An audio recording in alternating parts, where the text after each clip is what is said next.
Namaste to one and all. This is Madhuri at Science Idea Tips. Welcome back to another session. Today we have a question from the lesson Motion from NCERT Physics 9th class.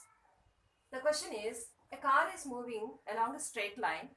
It moves from O to P in 18 seconds and returns from P to Q in 6 seconds. Find its average velocity and average speed in going from O to P, and second one is O to P and back to Q. Right.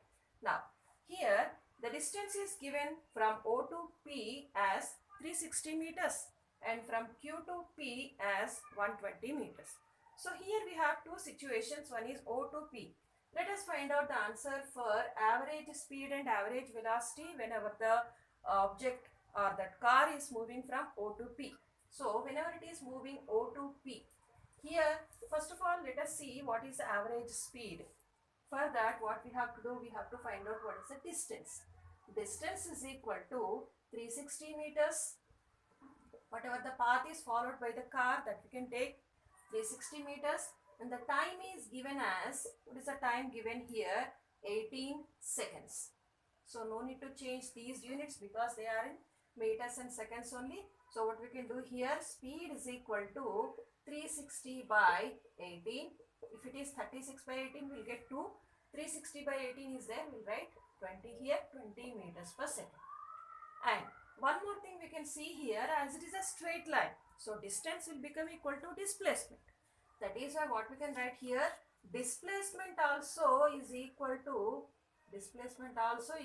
360 meters only, and the time anyway the same thing is there, 18 seconds. So that is why what happens here, velocity also the same value we are going to get. Velocity is equal to 360 by 18. Separately we can do, or otherwise directly we can write here distance equal to displacement because it is a straight line path. Right. Now, after completing this average velocity and average speed we have seen from O to P. Now, O to P back to Q means what is the total distance we have to take when the car is traveling from O to P again back to Q. Now, in this case, if you see here, two different situations we are going to get. Distance and displacement values are not similar here. Why we are saying like that? Because it is the final point and the initial point length, whatever is there, that only becomes a displacement. So that is the distance is different from the displacement. So that is why in the second question what you will write, whenever you want to see from O to P again back to Q. This we have to remember, or otherwise simply we can write O to Q. Okay. So O to P back to Q.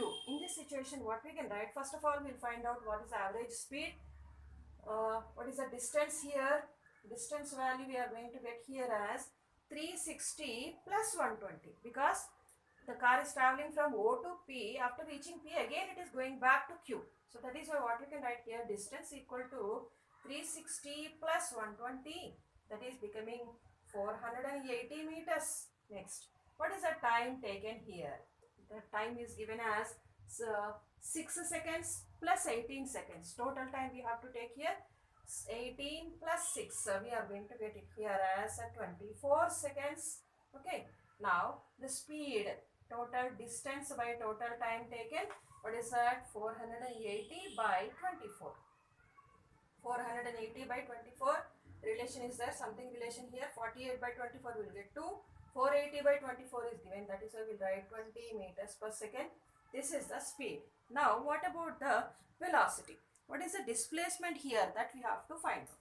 So to do that, I'll just rub this question. Anyway, we have the values here. So second question, average velocity we have to find out here. Velocity is equal to displacement by time. So first of all we'll find out what is the displacement here. Displacement is equal to, what is the value we are going to write here? Between O to Q, whatever the distance is there, whatever the length is there, this only becomes the displacement.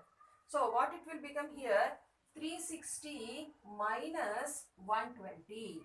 360 minus 120 because the total distance, total length from O to P is 360, it's given here, and Q to P it is given as 120. So if you subtract that from 360, 120, if you subtract, then only you are going to get the value from, means the length from O to Q.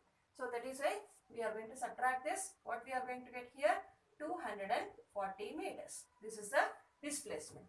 What is the time here then? What is the time taken? Here anyway it is total time, whatever we got here, the same value here. Time is equal to, what is the time here? 18 plus 6, that is 24 seconds. Same time we are going to write here because it is going to move from O to P, again coming back to Q. Total time we have to take here. So velocity is equal to, what is the displacement value we got? 240 by, what is the time taken? 24. So what is the final answer here? 10 meters per second. So in the first situation, if you see distance equal to displacement, that is why we got the same value for speed and velocity here. Both the values we got 20 meters per second. But in the second instance, if you see, we are going to get speed value as 20 meters per second, but velocity as 10 meters per second, because displacement is nothing but the exact distance between the initial point and final point. Still, if you want to say the shortest distance, shortest length, if you draw one straight line from initial point to the final point, what are the shortest distance you are going to get? That becomes a displacement. That is why we are going to get the value for velocity as less than the speed, that is 10 meters per second. Okay.